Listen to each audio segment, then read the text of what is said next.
Bonsoir, chers tous, dans le nom puissant de Jésus.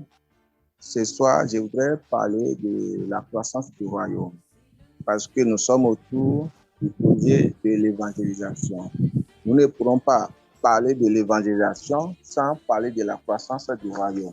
La croissance, c'est quelque chose qui est vraiment capital. Vous savez, toute chose doit accroître, toute chose doit grandir. Nous en prenons l'exemple de ceux-là, les cultivateurs. Vous savez, à des moments donnés, il faut cultiver le champ, il faut déblayer le champ, il faut faire tout ce qu'il faut, aller maintenant amener les ouvriers et aller semer maintenant la semence. Et ce cultivateur, c'est l'homme-là qui fait la ferme, la semence qu'il voudrait semer. Le rôle que le Seigneur Jésus nous a confié. Vous voyez, je disais que c'était le cœur de Dieu.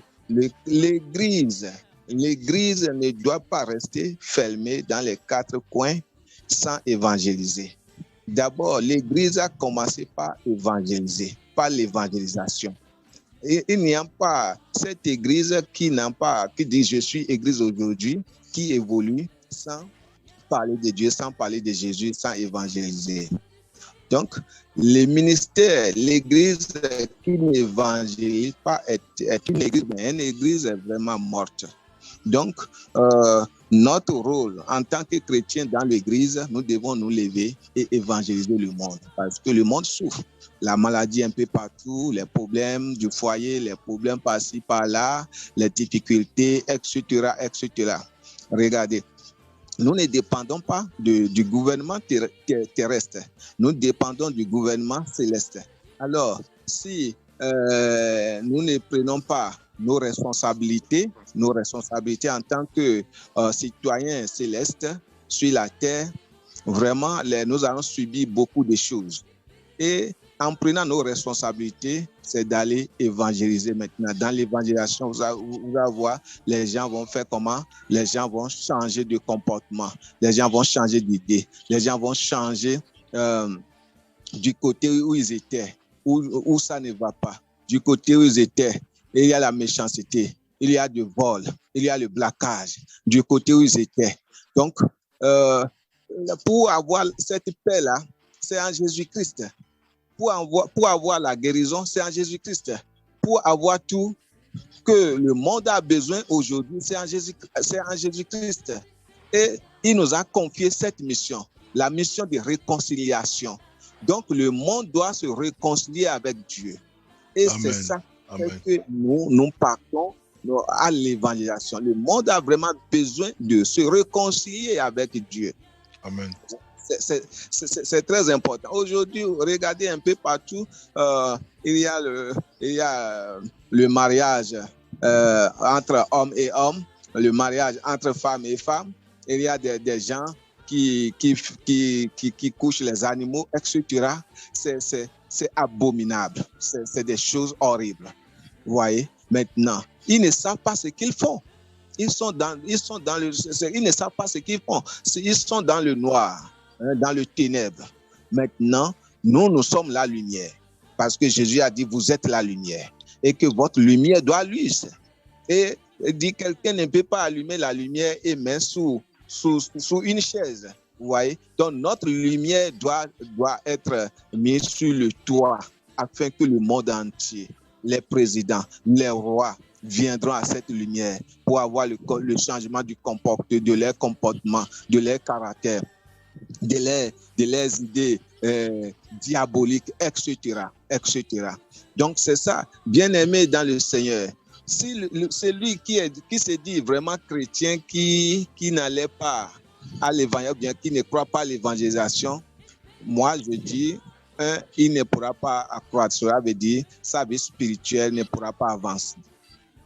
Un chrétien qui n'évangélise pas ne peut jamais grandir. Il ne peut jamais grandir.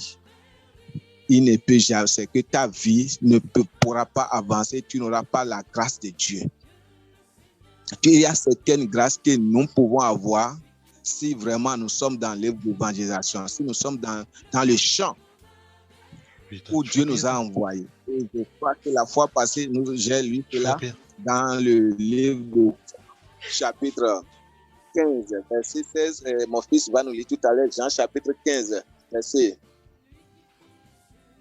16. Jean 15, 16. Ce n'est pas vous qui m'avez choisi, c'est moi. Ce n'est pas vous qui m'avez choisi, c'est moi. Je vous ai choisi et je vous ai établi afin que vous alliez et que vous portiez du fruit. Non, reviens. Je vous ai... Relis-moi ça encore. Ce n'est pas vous qui m'avez choisi. Vous voyez, le Seigneur Jésus dit, ce n'est pas vous qui m'avez choisi. Ce n'est pas nous qui l'a choisi, mais c'est lui qui nous a choisi. Oui, allez-y. Je vous ai choisi et je vous ai établi. Il a dit, je vous ai choisi et je vous ai établi. Il nous a établis. C'est que nous sommes le roi de la terre, en quelque sorte. Nous sommes le Dieu de la terre. Il nous a donné le pouvoir. Il nous a donné le pouvoir, l'autorité. Nous avons l'autorité. Nous n'avons pas à avoir peur aux choses de ce monde ou bien les attaques, etc. Je vous ai établi l'autorité d'aller, le pouvoir d'aller. Le Seigneur nous a déjà légué ça. Oui, allez-y. Afin que vous alliez. Il dit afin que vous alliez, oui. Et que vous portiez du fruit. Et que nous portions du fruit, allez-y. Et que votre fruit demeure afin que. Oui, afin que ce que vous demanderez au Père en mon nom, je vous le donne. Voyez-vous? Donc, sans l'évangélisation, vous savez, sans cette œuvre, il y a certaines prières qui ne pourra jamais exaucer. Certaines choses qui ne pourra jamais exaucer dans notre vie. Je donne un exemple. Un jour, Jésus et Pierre allaient rentrer dans cette ville-là où les gens demandaient de l'impôt et on lui pose la question piège pour savoir, on lui pose la question piège pour savoir si le maître est-ce que il peut payer l'impôt. Mais lorsque la question vient, Jésus a dit mais Jésus a répondu et il a dit à Pierre, il les a répondu, il a dit à Pierre d'aller au lac, d'aller évangéliser, d'aller. Et le premier poisson qu'il va trouver, le poisson qu'il va prendre, il va trouver la pièce, il va payer cet impôt à eux deux. Donc cela aussi parle d'évangélisation. Ouais. Donc l'évangélisation amène certaines délivrances, amène certaines choses dans notre vie. Celui qui est dans l'église, qui est assis dans l'église, qui dit, quelqu'un t'a évangélisé, tu as écouté la bonne nouvelle. Tu n'es pas venu à l'église, même si un homme n'était pas évangélisé, au moins un ange t'a évangélisé. C'est-à-dire un ange, au moins tu as rêvé quelque chose, et le Saint-Esprit t'a amené à l'église. Ça fait partie aussi de l'évangélisation. Donc, tu ne dois pas rester à l'église la bouche bée, la bouche fermée. Tu dois évangéliser à ta manière, tu dois gagner les âmes parce que le dernier jour, qu'est-ce que le Seigneur va dire? Qu'est-ce que tu as fait avec la semence? Qu'est-ce que tu as fait avec la semence? C'est comme c'est l'homme qu'on a donné 1 talent, 2 talents et 5 talents. Et au retour, celui qui a reçu le 2, il a dit vraiment, j'ai travaillé et en plus, j'ai trouvé 2, ça fait 4. Celui qui a 5 a trouvé encore 5, ça fait 10. Maintenant, l'homme qui a reçu une dit non, tu es méchant. Il a commencé par juger son maître et il l'a enterré. Regardez, si nous enterrons l'évangile que nous avons reçu, c'est de la méchanceté. C'est de la méchanceté. Oui, des gens disent oui, que je ne connais pas, je ne lis pas assez la parole de Dieu. Je ne connais pas la Bible. Mais le Seigneur t'a guéri. Le Seigneur t'a béni, il t'a donné quelque chose. Ce qu'il t'a fait, commence par là. S'il t'a guéri, dis à quelqu'un, le Seigneur m'a guéri du maux de tête. Le Seigneur m'a guéri du maux de ventre. Le Seigneur m'a fait ceci. J'ai été à l'hôpital. J'ai fait tout. On a fait tout, on n'a rien trouvé. Mais grâce à la prière, je suis guéri. Quelqu'un serait sauvé à travers ce témoignage. Tu as déjà évangélisé. Alléluia. Amen. Amen. Alors, je dis la croissance du roi parce que nous ne pourrons pas parler sans parler, nous ne pourrons pas parler d'évangélisation sans parler de la croissance du royaume. Nous allons lire quelque chose dans le livre de Luc encore. Luc, chapitre 10, chapitre 10, verset 1er, verset 1er à 2 et verset 5. Luc 10. Tu as trouvé? Après cela, le Seigneur désigna encore 70 autres disciples. Oui, allez-y. Et il les envoya 2 à 2 devant lui dans toutes les villes et dans tous les lieux où lui-même devait aller. Ouais, il dit, après cela, le Seigneur a envoyé, et il a choisi 70 disciples, il les a envoyés 2 à 2 et là où lui-même devait aller, il les a envoyés. Pourquoi? Pour aller évangéliser, pour aller s'aimer la semence de la parole de Dieu, la semence de vie, la bonne nouvelle. Donc, c'est ça. Il a choisi, et quand nous continuons cette écriture, nous avons vu que ces personnes, à leur retour, ils étaient vraiment dans la joie parce qu'ils ont obéi, ils avaient obéi et ils ont fait ce que le maître a voulu, le désir du maître, et les démons, les satans se soumettent à eux parce qu'ils ont l'autorité et ils étaient très, très contents. Ils n'en revenaient pas dit, mais facilement comme ça, ils sont venus. Maintenant, qu'est-ce que le maître les a dit? Qu'est-ce que le maître les a dit? Ils ont dit, oui, c'est bon, mais cette joie-là, c'est bon, mais ce que je vais vous dire est qu'il faut que vraiment vous soyez sûr que votre nom soit écrit au royaume. Non, que votre nom soit écrit. Vous voyez? Donc, c'est ça. C'est ce que le maître a dit. Nous allons voir maintenant le verset 5. Le verset 5. Dans quelques maisons oui. que vous entriez. Oui, dans quelques maisons que vous entrez, allez-y. Dites d'abord que la paix soit sur cette maison. Voyez? Donc, la grâce que vous avez, cette grâce que vous avez, lorsque vous rentrez dans quelques maisons, dites que la paix soit dans cette maison. Lorsque vous rentrez dans la vie de quelqu'un pour lui parler, au chemin, au service, il faut dire que la paix soit avec toi. Le Seigneur te bénit. Shalom, mon frère. Alléluia. Maintenant, allez-y, lis-moi ça et continue. Et s'il se trouve là, un enfant de paix, votre paix reposera sur lui. Maintenant, s'il se trouve un enfant de paix, votre paix reposera sur lui. Qu'est-ce que cela voudrait dire? Cela voudrait dire, lorsque vous voulez évangéliser, vous ne forcez pas. Annoncez la bonne nouvelle. Que la paix soit avec vous. Mais ceux-là qui sont prêts à recevoir cette paix, s'il y a un enfant là, quelqu'un là dans cette maison qui veut recevoir cette paix, alors cette paix demeure et cette personne est déjà sauvée. Mais ceux-là qui rejettent la paix là, la Bible dit c'est lui qui vous rejette. Jésus dit c'est lui qui nous rejette, le rejette aussi, l'a rejeté. Donc, nous n'allons pas, comme je dis toujours, nous n'allons pas forcer, positif de forcer.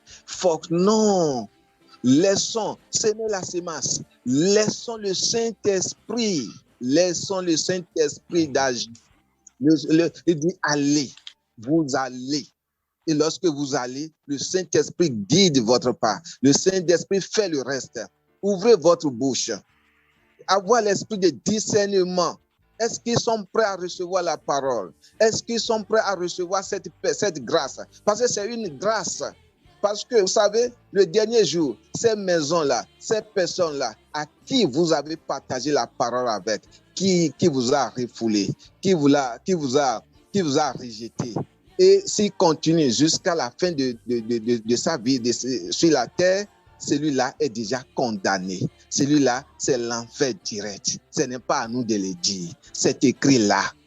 Ce n'est pas à nous de lui dire que non, si tu rejettes Jésus maintenant, c'est l'enfer. Non. Vous avez fait votre effort. Vous avez fait votre possibilité pour qu'il puisse comprendre, avoir la lumière. Il puisse jouir de ce que vous êtes en train de jouir. Mais il ne veut pas. Comme j'ai l'habitude de dire, on ne force pas quelqu'un pour lui faire du bien. On ne force pas quelqu'un pour lui faire du bien. La même manière, Dieu qui nous a créés, Dieu qui nous a appelés, Dieu ne force pas quelqu'un. Dieu ne force pas quelqu'un. Et nous allons voir cela toujours dans le livre de Jean, chapitre 3, verset 16. Dieu ne force pas quelqu'un. Dieu a créé le monde. Oui.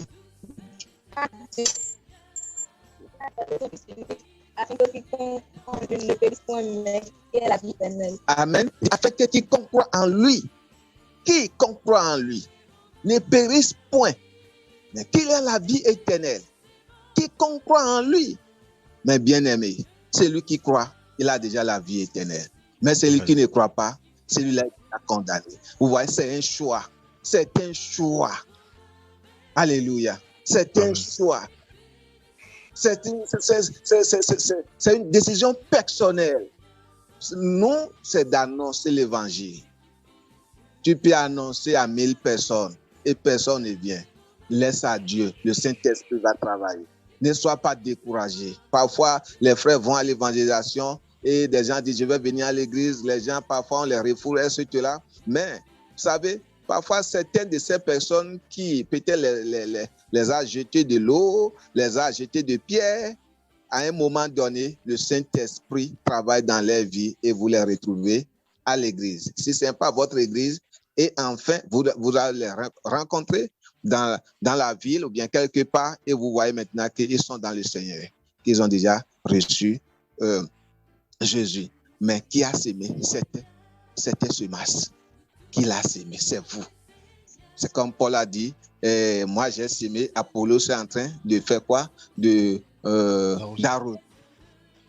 Vous voyez? Donc, continuons de semer. Je dis aux gens aussi que la semence, ce n'est pas forcément mon église. Oui, c'est bon. Parce que une femme qui a la grossesse, qui est partie à l'hôpital et fait son enfant, ne doit pas laisser l'enfant à l'hôpital, ou bien ne doit pas aussi laisser l'enfant à un inconnu.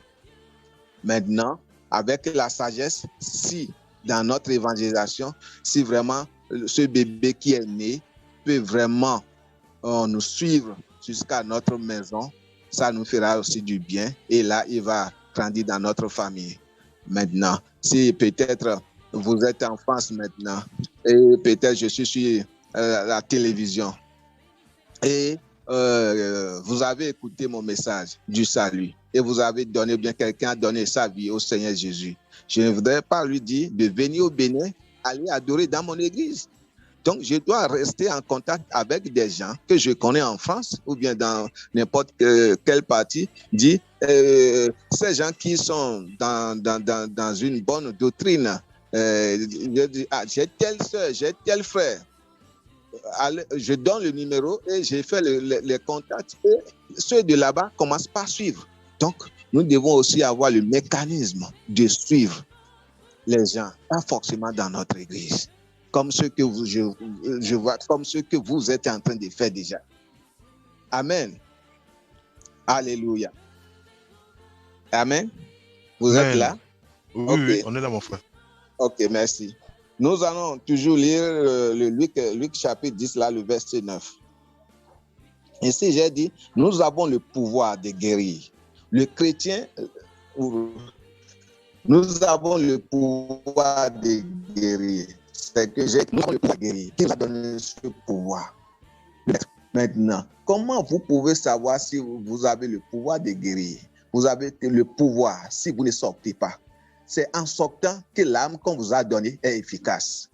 Je répète, je dis bien, c'est en sortant pour faire la volonté de Dieu que cette âme qui vous a donnée est efficace.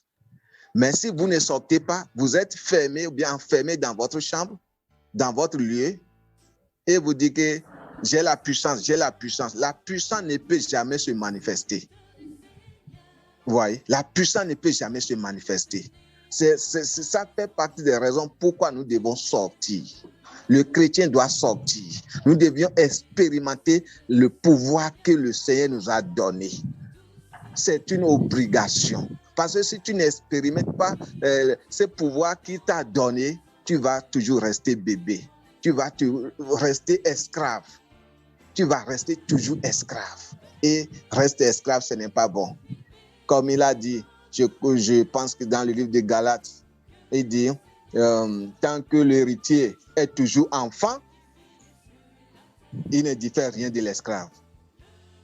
Donc, le Seigneur voudrait que nous croissons dans tout, surtout dans notre vie spirituelle. Nous allons lire le verset 9. Guérissez les malades qui s'y trouveront.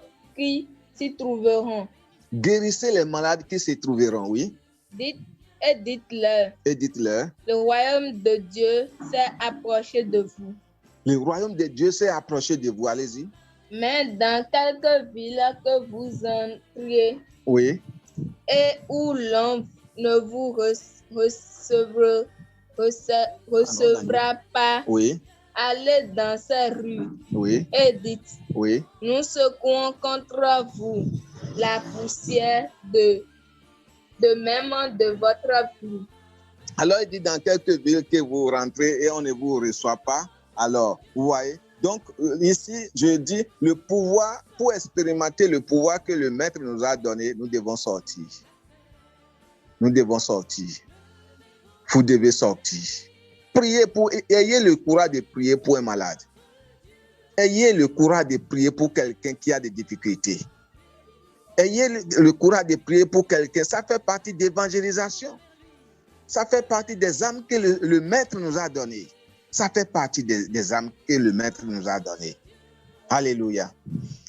Nous, bien-aimés, nous allons lire les derniers versets dans le livre d'Actes, chapitre 8. Et nous avons vu là, lorsque ce que Philippe, que le Saint-Esprit a utilisé, il a vu l'unique qui en train de passer, l'unique passait et lisait ce qu'il ne comprenait pas. Il lisait ce qu'il ne comprenait pas, mais l'Esprit de Dieu a dit à Philippe de s'approcher du char, de s'approcher du véhicule de l'unique. Et la Bible nous a dit, il s'est approché. Lorsque Philippe s'est approché, il a commencé par avoir une discussion avec lui. Il dit, mais ce que vous êtes en train de lire, est-ce que vous comprenez ce que vous êtes en train de lire? Et l'unique, l'Éthiopien, ce roi lui dit, mais comment je peux savoir si quelqu'un ne m'explique? Comment puis-je savoir si quelqu'un ne m'explique? Mais qu'est-ce qui s'est passé, mes bien-aimés? Ce qui s'est passé est que Philippe a commencé par les mêmes paroles, les mêmes écritures que l'unique en train de lire et il ne comprenait pas. Philippe a commencé par cette écriture et lui a annoncé la bonne nouvelle. Il lui a annoncé la bonne nouvelle. Et lorsque les deux en train de faire le chemin ensemble, la Bible dit qu'ils ont croisé l'eau. Et l'unique a dit, maintenant, alors, si c'est ainsi, est-ce que je peux baptiser? Mais Philippe lui dit, mais si tu crois de tout ton cœur, c'est possible. Si tu crois de tout ton cœur, c'est possible. Et la Bible dit que les deux sont descendus et Philippe l'a baptisé. Et après le baptême, l'Esprit les a séparés. Parce que l'œuvre que Dieu veut faire dans la vie de cet unique, c'est de lui donner la bonne nouvelle, c'est de sauver sa vie à travers Philippe. Philippe a fini cet travail et le Saint-Esprit les a séparés et ils allaient chacun à son côté. Là, nous allons voir cela dans le livre d'Actes, chapitre 8, chapitre 8, de verset 34 jusqu'au 39. L'unique a dit à Philippe, je te prie, de qui le prophète parle-t-il ainsi? Est-ce de lui-même ou de quelque autre? Alors Philippe ouvrant la bouche et commença par ce message, lui annonça la bonne nouvelle de Jésus. Comment il a continué le chemin, il a rencontré de l'eau. Et l'unique dit, voici de l'eau. Qu'est-ce qui empêche que je ne sois baptisé? Philippe dit, si tu crois de tout ton cœur, cela est possible. L'unique répondit, je crois que Jésus-Christ est le Fils de Dieu. Il fit arrêter le char. Philippe et l'eunuque descendit tous deux dans l'eau. Et Philippe baptisa l'eunuque. Quand il fut sorti de l'eau, l'Esprit du Seigneur enleva Philippe, et l'eunuque ne le vit plus, tandis que, joyeux, il poursuivit sa route. Philippe se trouva dans Azote, d'où il allait jusqu'à Césarée, en évangélisant toutes les villes par lesquelles il passait. Amen. Maintenant, vous voyez, Philippe allait et dans chaque ville, il allait, il évangélise. Bien-aimé dans le Seigneur, l'évangélisation, vraiment, ça donne la joie, ça apporte la joie à celui qui évangélise, celui qui est en train de semer. Et aussi, ça apporte la joie à celui qu'on est en train d'évangéliser. Et c'est ce que le Maître nous a commandé. Nous devons évangéliser. Nous ne devons pas être des pasteurs fermés dans les quatre coins, dire je suis pasteur, je suis bishop, je suis trishop, je suis. Et on est gonflé. Non, nous devons aller. Nous devons aller et être, même si la personne est pauvre, quel qu'en soit le rang de la personne, nous devons aller jusqu'à leur niveau pour pouvoir les gagner dans le royaume de Dieu. Nous devons aller à leur niveau. Descendons à leur niveau. Que les douleurs, partageons les douleurs avec eux. Partageons les douleurs avec eux. Mets-toi dans les places. Et ainsi, vraiment, le Seigneur serait content de cette œuvre. On n'évangélise pas pour... c'est que l'œuvre de Dieu, je dis aussi aux pasteurs, nous n'allons pas faire l'œuvre de Dieu parce que à cause des choses matérielles, c'est Dieu qui bénit. Il y a des églises, il faut que peut-être le pasteur vous donne de l'argent avant d'aller évangéliser, vous faites ceci, vous paie, etc. Et si un pasteur, un vrai pasteur qui a reçu la paix de Dieu, enseigne cela à ses enfants, peut-être ils ont de l'argent pour payer aux gens d'aller là, cela ne marchera pas. Vous voyez, cela ne marchera pas. Parce qu'il faut que la personne soit libre. Il faut que la personne sait ce qu'il est en train de faire. Il faut que la personne connaisse ce qu'il veut. Et comme ça, le Saint-Esprit va librement travailler avec cet individu, cette personne, au nom puissant de Jésus. Amen. Alors, voilà la fin de mon message ce soir. Seigneur, dans le nom puissant de Jésus, je te bénis parce que tu as parlé à travers moi et je prie que ce que tu viens de nous enseigner, Dieu Tout-Puissant, que tu continues de jouer cette cassette dans nos cœurs, dans le monde entier, afin que nous prenions cela au sérieux et que ton royaume accroisse et que le royaume de Satan soit dépeuplé dans le monde entier au nom puissant de Jésus. Je te bénis pour cette plateforme, que cette plateforme grandit, élargit pour la gloire de ton seul nom. Dans le nom de Jésus, je viens de prier. Amen. Amen.